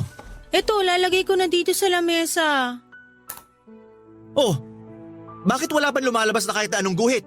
Saglit lang, Arnold. Maghintay lang tayo ng konti. Ayan na, may lumalabas ng guhit. Sabi sa'yo, mabilis lang yan eh. Teka, ano to? Isang guhit lang ang lumabas? Ibig sabihin, negative pa rin ang resulta. Hindi ako tanga, Alexa. Alam kong ibig sabihin ng isang guhit na yan. Ang ibig kong sabihin, bakit hindi ka pa rin buntis? Hindi ko alam. Paano hindi mo alam, may katawan mo yan? Alexa, 2 beses sa isang buwan ka mag-pregnancy test. Pero puro negative naman na lumalabas na resulta. Anong magagawa ko kung ayaw talagang mag-positive ng resulta? Eh di ba ang sabi mo kagabi, delayed ang regla mo? Oo, pero isang araw pa lang naman akong delayed. Saka sumasakit na rin ang puson ko ngayon, baka mamaya lang reglahin na rin ako. Sana pala hindi mo na lang sinabi sa akin para hindi na ako nagmukhang tanga na umaasang buntis ka. Pasensya na, Arnold. Nadulas lang naman ako nang sinabi kong hindi pa ako dinadatnan. Puro ka na lang pasensya. Siguro hindi mo sinusunod mga bili ng doktor sa'yo, no? Siyempre sinunod ko. Iniinom ko nga lahat ng gamot na nireseta niya sa akin eh. Eh bakit nga hindi ka pa rin nabubuntis hanggang ngayon? Doktor naman ang nagsabi na kailangan lang nating timingan ng pagsisex para makabuo tayo ng baby. Anong timing pa ba ang kailangan? Eh halos 1 taon na tayong sumusubok pero wala namang nangyayari. Nakakapagod ang umasa, alam mo ba yon? O bakit? Ikaw lang ba napapagod? Ako rin naman ah. Mas pagod pa nga ako sa'yo kasi ang dami kong iniinom na kung ano-anong gamot para lang mabuntis ako. Kulang pa kasi ang effort na ginagawa mo. Alam mo siguro, dapat sundin mo na rin ang payo ng doktor na huwag ka na muna magtrabaho.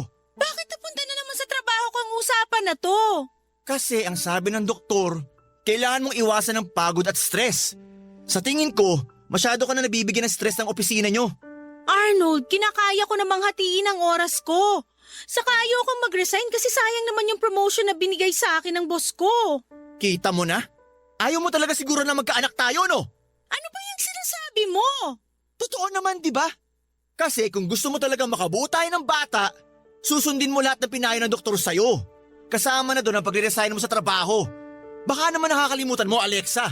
Yang trabaho mo rin ang dahilan kung bakit nawala ang anak natin. Kung hindi dahil sa pagmamatigas mo noon, edi sana kasama pa rin natin si baby ngayon. Papadudod ilang beses pa kaming sumubok ni Arnold na gumawa ng baby pero palaging negative ang lumalabas sa pregnancy test kapag na-delay ako. Yun ang palaging kinakagalit sa akin ng asawa ko. Hindi ko raw kasi sinusunod ang sinasabi ng mga doktor kaya raw siguro ay hindi kami makabuo ng bata. Minsan din ay sinasabi niya na baka sinasadya ko na hindi mabuntis dahil ayaw ko naman daw talaga. Hanggang sa mauuwi na naman sa pagtatalo ang paninisi niya sa akin dahil sa pagkawala ng baby namin. Sobrang sakit din naman para sa akin nang makunan ako pero pakiramdam yata ni Arnold ay siya lang ang nawala ng anak. Palagi niyang pinamumukha na kasalanan ko kung bakit nawala si baby sa amin. Alam ko na sabik talaga siya na magkaanak kami. Pero sinasabayan ko naman ang effort na ginagawa niya. Dahil kahit ako ay gusto ko na rin na magkaroon kami ng anak.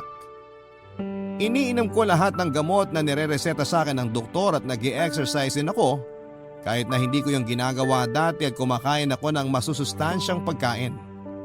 Pati nga ang posisyon sa kama na sinabi ng doktor pagdating sa pakikipag-romansa ay sinunod ko na kahit pa nahihirapan ako.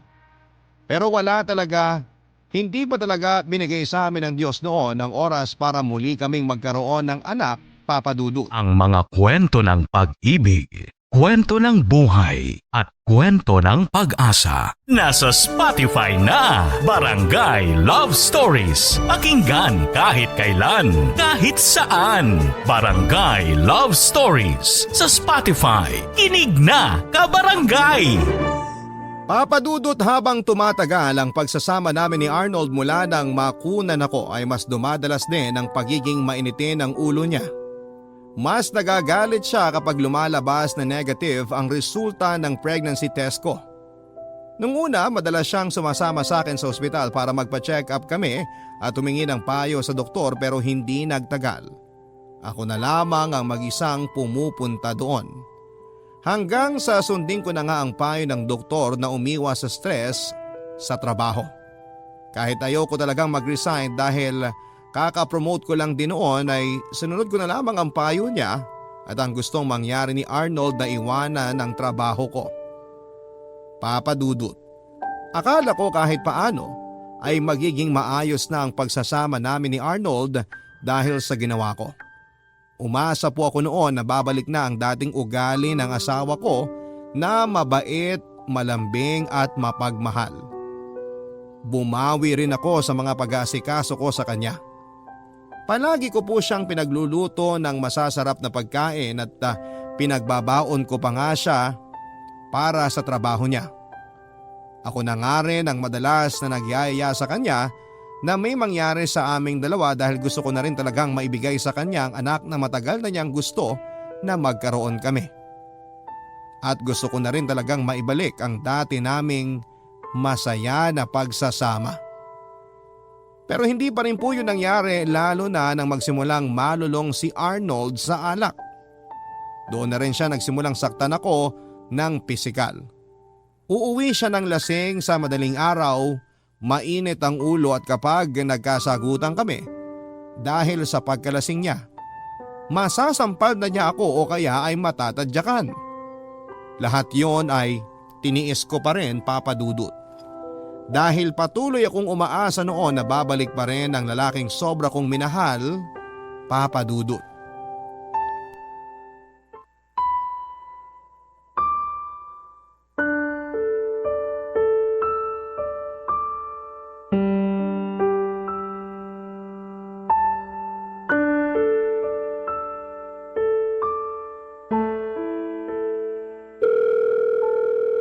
Nasaan na ba si Arnold? Sana naman sagutin na niya tawag ko. Ay, ano ba yan, Arnold? Ba't hindi ka pa rin sumasagot? Mag-aalas 11 na ng gabi, wala ka pa rin dito sa bahay. Ay, nandiyan na yata siya. Siya na yata ay nagbukas ng gate. Tingnan ko nga dito sa bintana. Ah, siya na nga. Ay, nako. Ang hina naman ang mga kasama ko sa alak. Nabitin lang tuloy ako. Mabuti naman at nakauwi ka na. Oh, bakit gising ka pa? Hinihintay lang naman kasi kitang umuwi. Alam mo ba kung anong oras na?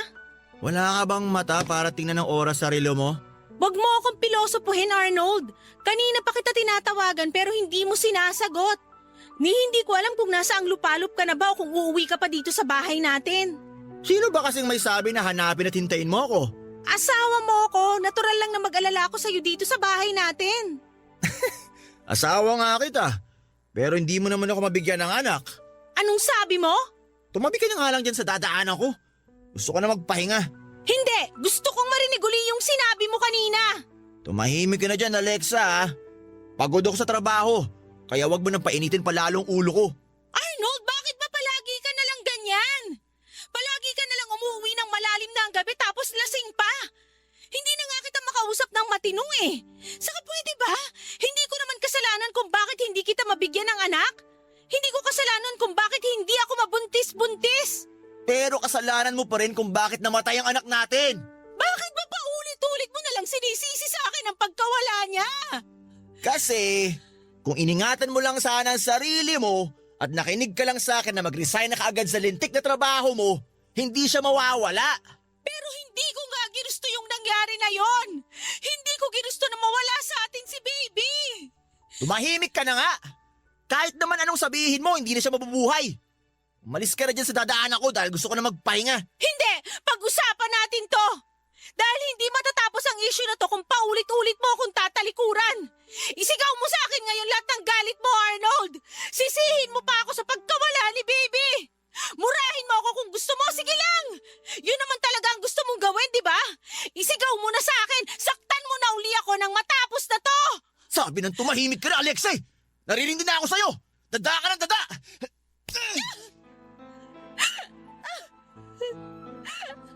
Ano? Masaya ka na? Masaya ka na sinasaktan mo ako? Nababawasan na ba yung galit dyan sa dibdib mo? Arnold, naiintindihan naman kita.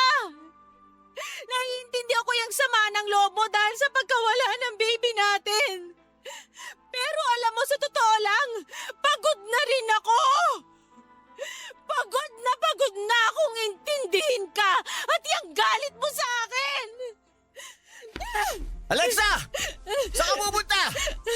Alexa, huwag kang bastos! Bumalik ka rito!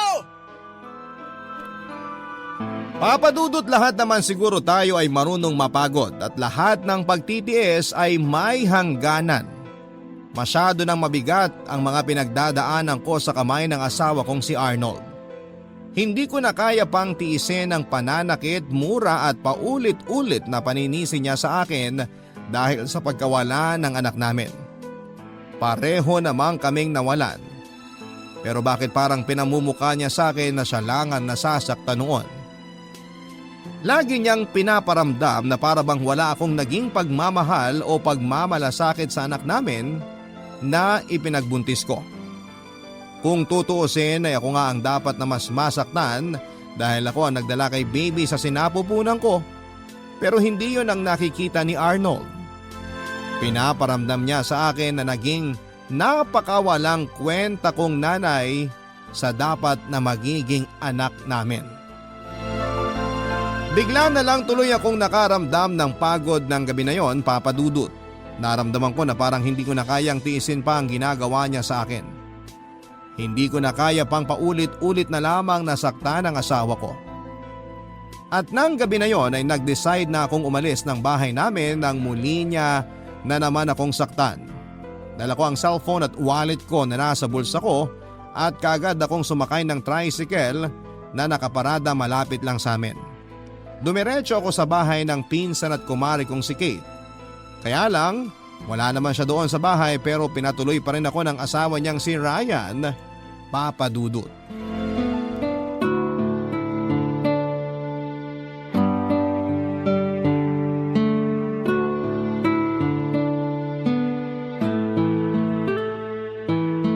Naku Alexa, pasensya ka na kung hindi ako makakauwi ng bahay ngayon. Tulog na rin kasi ang mga bata dito sa bahay ni nanay. Ayos lang, Kate. Ako nga ang dapat humingi ng pasensya kasi pumunta ako dito sa bahay niyo ng 10 oras ng gabi. Ano ka ba? Walang problema doon. Ayun nga lang, si Ryan lang ang nandyan ngayon sa bahay. Nahihiya nga rin ako dito sa asawa mo. Ayoko na rin sanang tumuloy nung malaman ko kanina na wala ka pala dito. Kaya lang wala naman akong ibang mapupuntahan ng ganitong oras. Kaya nga dyan ka na magpalipas ng gabi sa bahay namin. Uuwi rin naman kami ng mga anak ko bukas ng tanghali. Ang sabi mo wala kang nadalang gamit, di ba? Oo, wallet at cellphone ko lang ang nabitbit ko nung umalis ako ng bahay namin. Kumuha ka muna sa mga pambahay ko dyan kung gusto mong magpalit ng damit. Naku, hindi na. Ayos lang naman ako dito sa suot ko. O sige, ikaw ang bahala. Basta kapag gusto mong magpalit ng damit, nandyan lang naman yung mga gamit ko. Saka pareho lang naman tayo ng size ng katawan kaya magkakasya sa iyo mga damit ko. Salamat talaga, Kate. Sus, wala yun. Nakausap ko na rin pala si Ryan kanina. Binilin ko na sa kanya na doon ka na lang sa kwarto namin matulog at doon na lang siya sa sofa. Isa lang kasi ang kwarto namin dyan sa bahay. Okay lang naman kahit ako na lang ang matulog sa sofa. Ako naman ang hindi papayag na ikaw ang hindi maging komportable sa pagtulog mo. Stress ka na nga sa asawa mo, pati ba naman dyan sa bahay namin? Mas stress ka pa?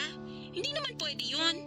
O basta, feel at home ka lang dyan. Ibababa ako na tong tawag kasi kailangan ko nang pumasok sa loob ng bahay. Wala kasing signal doon. Saka nilalamok na rin ako dito sa labas eh.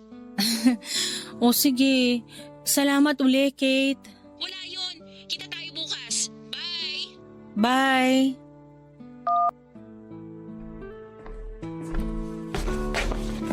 Alexa, kumain ka muna oh. Pasensya na kung pritong itlog at longganisa lang tong naluto ko. Ito na lang din kasi ang laman ng ref namin. Oh, eto. Ayos lang, hindi ka na dapat nag-abala pa. Hindi rin naman ako nagugutom. Nako, kailangan mong kumain. Kahit konti lang. Kung hindi, lagot ako sa misis ko kapag nireport ko to sa kanya na hindi mo ginalaw tong mga niluto ko. Sige na nga. Salamat Ryan ha. Saka pasensya ka na rin kasi naabala pa kita ng ganitong oras. Ayos lang. Wala rin naman akong pasok sa trabaho bukas. Kaya nga ito, umiinom ako ng alak mag-isa.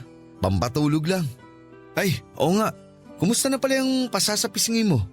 Hindi na ba masyadong masakit? Hindi na masyado. Salamat sa ice bag na pinahiram mo kanina. Ay, alam mo ba na hindi ito ang unang pagkakataon na nasaktan ako ni Arnold? Hindi pala first time yan? Bakit tinayaan mo pang maulit? Dahil mahal na mahal ko ang asawa ko at ayoko na tuluyang masira ang pagsasama namin. Tama naman siya na kasalanan ko kung bakit nawala ang baby namin eh.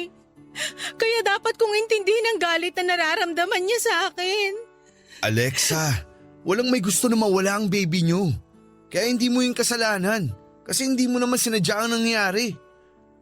Ay, ang mabuti pa, eto. Para saan tong bote ng alak? Uminom ka para kahit paano, marelax ka. Huwag kang mag-alala, hindi naman malakas ang tama ng alak na yan.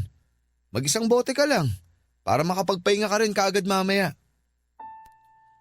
Papadudot magkaklase kami ni Kate mula elementary hanggang high school at naging magka-schoolmate din noong college. Kaya naman naging malapit din kami sa isa't isa. Kahit paano rin ay ka-close ko na ang naging asawa niya na si Ryan dahil mabait naman ito sa akin. Kaya nga hindi ko na rin napigilan noon ang sarili ko na mapakwento sa kanya at maglabas ng sama ng loob sa sitwasyon ko. Umiyak na rin ako noon dahil walang ibang nakakaalam ng mga pinagdadaanan ko sa kamay ni Arnold kung hindi si Kate lamang. Naging magaan naman ang loob ko kahit papaano dahil sa pag-uusap namin na yon ni Ryan. Nang mga oras din na yon, papadudot ay sakto namang umiinom siya ng alak nang dumating ako sa bahay nila. Hindi ko na nga rin siya natanggihan pa nang alokin niya ako ng isang bote ng alak. Alam ko kasi na kailangan ko yon para kahit papaano ay makalimot ako sa pinagdadaanan ko.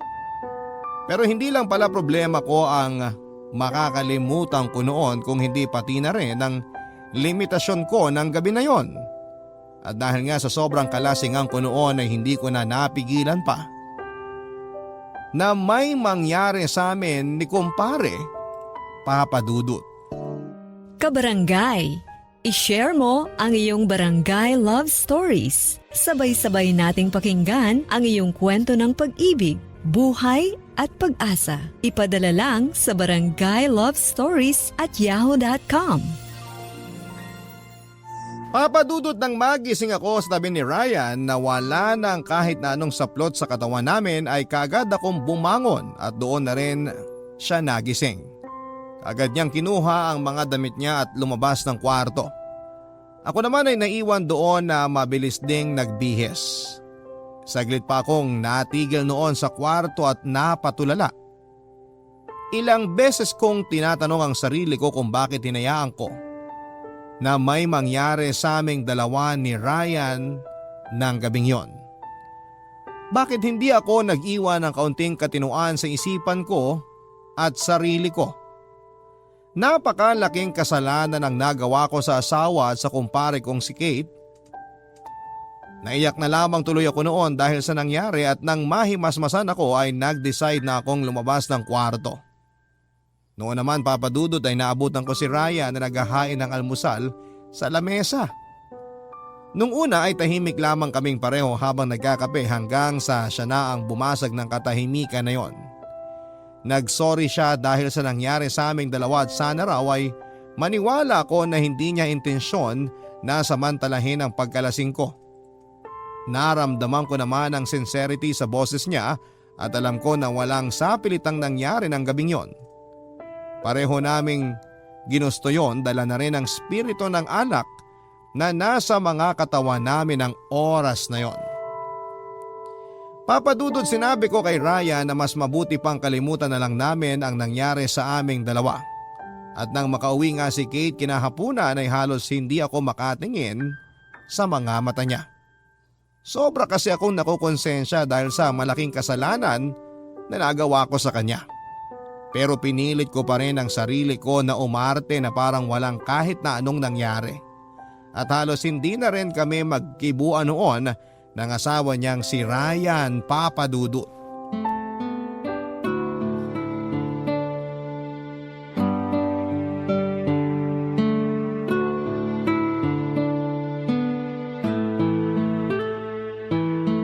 Naku, ano ba naman yung pasamo sa pisngi, Alexa? Ang laki! Hindi naman masyado. Saka pagaling na rin naman to. Anong hindi masyado ka dyan? Malaki kaya? Mukhang malakas ang pagkakasampal sa'yo ng hayop na Arnold na yun ah. Lasing lang siya kagabi kaya niya ako nasaktan. Huwag mo na siyang ipagtanggol. Sigurado naman ako na hindi yun ang unang pagkakataon na nasaktan ka niya. Bakit ba kasi tinitiis mo pang makasama siya sa iisang bahay? Alam mo naman ang sagot dyan, Kate. Ayokong tuluyan na masira ang pagsasama namin. Kaya okay lang sa'yo na gawin kang punching bag ng asawa mo, ganon. Hindi naman ganun kasama si Arnold kagaya ng iniisip mo. Sigurado ko na kaya siya nagkaganon kasi hindi niya pa rin matanggap ang pagkawala ng baby namin. Alexa, halos 1 taon na rin ang nakalipas mula nang makunan ka. Kahit hindi ko na-experience ang makunan o mawalan ng anak, alam ko naman na mali ang ginagawa niyang pananakit sa'yo. At mali ka rin na hinahayaan mo siyang saktan ka ng ganyan. Mahal ko si Arnold eh. Nandun na tayo sa mahal mong asawa mo. Pero wag mo naman sanang kalimutan na mahalin ang sarili mo. Excuse sa inyo. Pinagtimpta ko kayo ng kape saka eto. May biko rin akong dala na binili ko sa naglalakong bata kanina. Ilalagay ko na dito sa lamesa ha. Oh. Ayan, salamat mahal. Kanina pa nga rin ako nagugutom eh. Alexa, eto ang kape mo. Tsaka ito, biko. Salamat, Ryan. Nga pala, mahal. Lalabas lang ako saglit. Nagaya kasi si paring Oka na uminom kami sa bahay nila. O sige, basta umuwi ka kaagad. Saka huwag kang magpapakalasing masyado ha. Oo, mahal. Maiwan ko muna kayo. Sige, Alexa.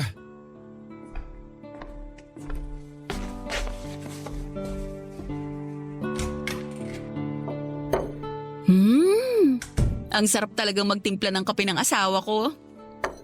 Mabalik tayo sa pinag-uusapan natin, Alexa.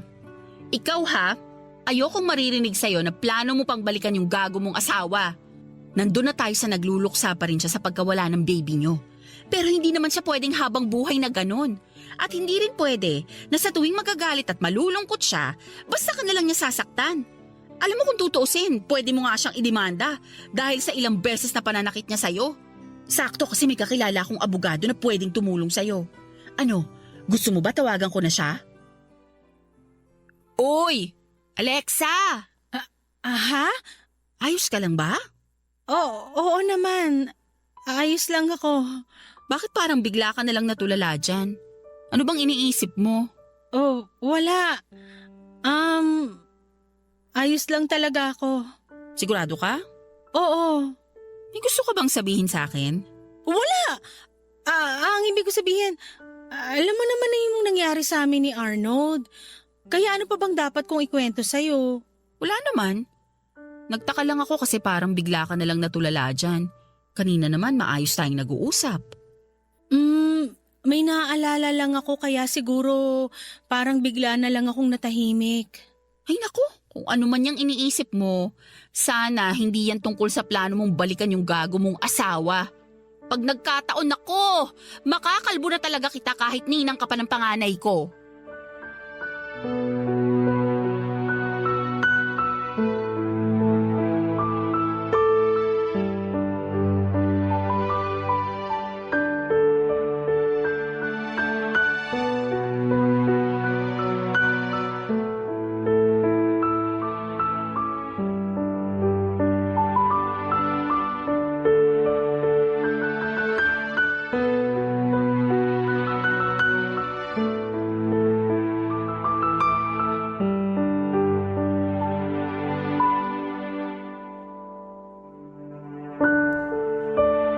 Papadudot sa kabila ng pangungumbinsin ni Kate na huwag ko nang muli pang balikan ang asawa ko ay hindi ko rin po nasunod yon. Dumating din kasi si Arnold sa bahay ni na Kate para humingi ng tawad sa akin. Nalaman niya raw sa isang pinsang ko na nandun ako kina Kate kaya doon din niya ako pinuntahan. Papadudot nakiusap si Arnold at halos umiyak at paulit-ulit na humingi ng tawad na tinanggap ko rin sa huli. Lumuhod na rin kasi siya noon sa harapan ko at hindi ko na nga rin napigilan ang sarili ko na maiyak. Nang ipaalala niya sa akin ang pangako na binitawan namin sa araw ng kasal namin sa simbahan. Na magsasama kami sa hirap at ginhawa at sinabi niya noon na gusto na niyang muling tuparin yon.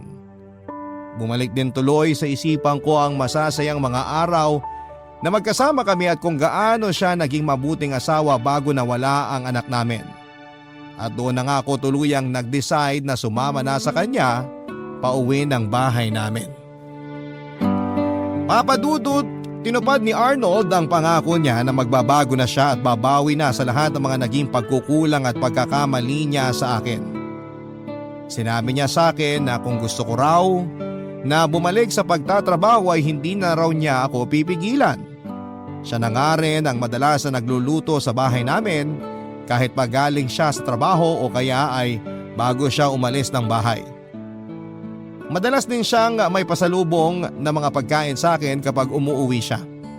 At dahil nga sa effort na ginawa niya ay bumalik na rin ang pagmamahal at tiwala ko sa kanya.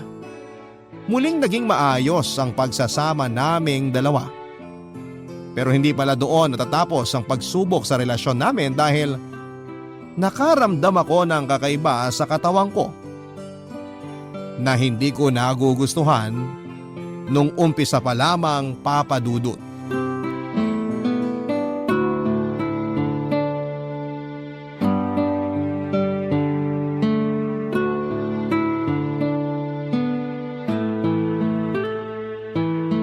Kumusta ka naman dito sa bahay nyo? Ayos naman. Ayos naman na ayos lang talaga? O nagkukunwari na ayos lang? Maayos lang talaga, Kate. Sabi ko naman sa'yo, nagbago na ang asawa ko eh. Alam mo, parang hindi ko kayang paniwalaan yan. Kaya ba palagi mo akong pinupuntahan dito sa bahay namin? Bukod dito sa masarap na merienda na palagi mong hinahanda kapag bumibisita ako, isa rin talaga sa mga dahilan kung bakit nandito ako, gusto kong makasigurado na hindi ka na sinasaktan ng gago mong asawa. Kate, wala ka nang dapat alalahanin sa akin. Mula nung bumalik ako dito sa bahay namin, hindi na talaga ako sinaktan ni Arnold. Never na rin niya akong nasigawan kahit isang beses. At siya pa ang mas madalas magluto kasi gusto niya raw talaga na makabawi sa akin. Naks naman, mukhang sineseryoso niya talaga ang pangako niya sa'yo ah. Pero wala pa rin ako masyadong tiwala sa asawa mo. Baka sa umpisa lang yung pagbawi ng pinapakita niya. Tapos sa mga susunod na araw, bumalik na naman siya sa pagiging walang hiya niya. Ikaw talaga, Kate. Ang hirap mong hingian ng sorry. Ganun talaga. Kapag nasaktan na ako, matagal bago ako magpatawad. Kaya nga takot lang ni Ryan na gumawa ng kasalanan sa akin. Uy, Alexa! Ayos ka lang? Sandali lang ha. Magbabanyo lang ako. Uy!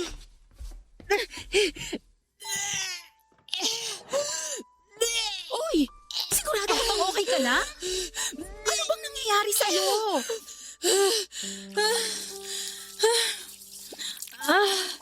Wala lang to.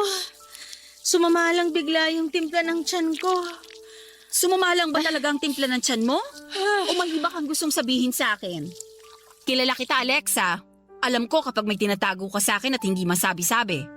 Kate, ang totoo kasi, buntis ako. Nag-pregnancy test ako kahapon at positive ang lumabas na resulta. Talaga? Congrats! Sa wakas, magkakaanak na kayo ni Arnold! Tama ba yung narinig ko? Buntis ka, Alexa? Nako, sakto. Nandito na pala yung asawa mo. O ibibigay ko na muna ang moment na to sa inyo. Aalis na ako para makapag-usap kayong dalawa. Congrats uli, Alexa! Tawagan mo na lang ako mamaya, ha? Sige, Arnold, una na ako. Bye! Totoo bang magkakaanak na tayo, Alexa? Arnold, bakit nakauwi ka na kagad dito sa bahay? Di ba dapat mamaya pa ang tapos ng shift mo? Alexa! Yung tanong ko muna sagutin mo. Totoo ba yung narinig ko? Totoo bang buntis ka? Oo. Woo! Salamat po! Sa wakas buntis na ang asawa ko! Magiging tatay na ako! Woo! Uy, Arnold, huwag kang maingay. Baka may magalit na kapitbahay dahil sa kakasigaw mo dyan at mareklamo pa tayo sa barangay. Nako, sorry. Sobrang natuwa lang talaga ako at hindi makapaniwala. Sa wakas, Alexa, magkakaanak na tayo. Magiging isang totoong pamilya na rin tayo. Pangako, hindi ko kayo pababayaan na magiging anak natin. Gagawin ko ang lahat para maging isang mabuting asawa sa'yo at tatay sa anak natin. Asahan mo yan, Alexa. Kahit kailan, hindi ko sisirain ang pangako ko sa'yo. Papadudot ng ma-delay pa lang ako noon ay bigla na akong nakaramdam ng kakaibang takot at kaba. Hiniling ko noon na sana ay hindi tama ang hinala ko at hindi mangyari ang nasa isipan ko. Pero mas lalo lamang lumakas ang kaba ko nang may lumabas na 2 guhit sa pregnancy test kit na ginamit ko noon. Gusto ko pa sanang ulitin kaagad yon pero alam ko na kaagad sa sarili ko na tama ang resulta na lumabas doon. Buntis talaga ako sa pangalawang pagkakataon. Alam ko na dapat ay maging masaya ako kagaya ng asawa kong si Arnold Papadudut kahit mahigit 1 taon din namin hinintayon mula nang makunan ako. Pero may mali kasi sa nangyayari na yon dahil sigurado ako na hindi si Arnold ang ama ng pinagbubuntis ko. Malakas ang kutob ko na ang kumpare kong si Ryan ang totoong ama ng batang nasa sinapupunan ko noon. Pero wala akong pinagsabihan na kahit na sino tungkol sa bagay na yon. Kahit pa nga kay Ryan ay hindi ko sinabi ang hinala ko. Naging sobrang saya rin naman ni Kate nang tawagan ko siya at sabihin ko na totoo nga na buntis ako. Sinabi niya na ang anak daw namin ni Arnold ang magiging daan para tuluyan na kaming maging isang masayang pamilya ng asawa ko. Papadudot nang makapanganak ako ay doon ko nakumpirma sa sarili ko na hindi talaga si Arnold ang tatay ng baby ko. Wala man lang itong kahit na anong namana sa itsura niya. At kung pagmamasdan siya ng mabuti malaki ang pagkakahawig niya kay Ryan. Hindi tuloy buo ang sayang nararamdaman ko noon dahil sa pangyayari na yon at paano ako magiging totoong masaya kung ang tatay ng anak ko ay ang kumpare namin ng asawa ko. Hindi ko alam kung paano nangyari na parang naramdaman din ni Ryan na siya ang tatay ng anak ko. Dahil minsan niya akong kinausap tungkol dito. Tinanong niya kung sino raw ba talaga ang tatay ng anak ko at syempre maring ko yung tinanggi. Paulit-ulit kong sinabi sa kanya na si Arnold ang tatay ng baby ko. Kaya naman kaagad niya rin akong tinigilan.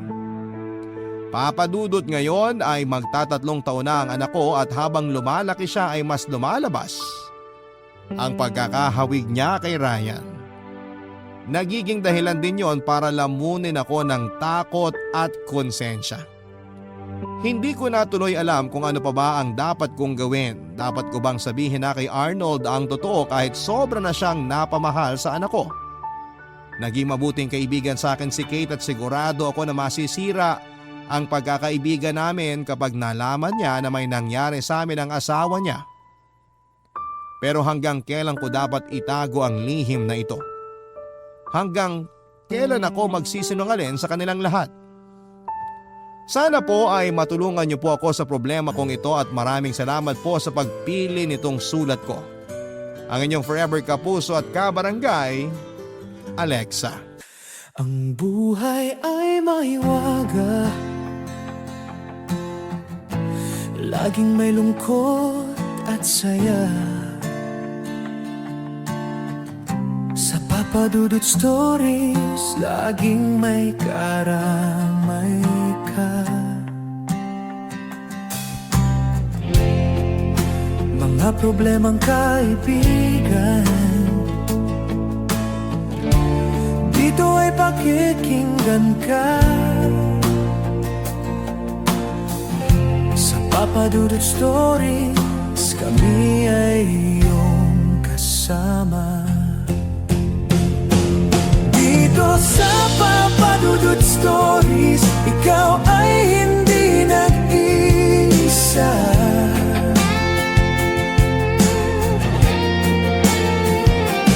Dito sa Papa Dudut Stories, may nagmamahal sa'yo.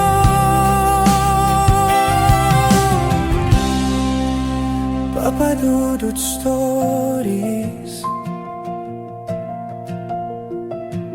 Papa Dudut Stories,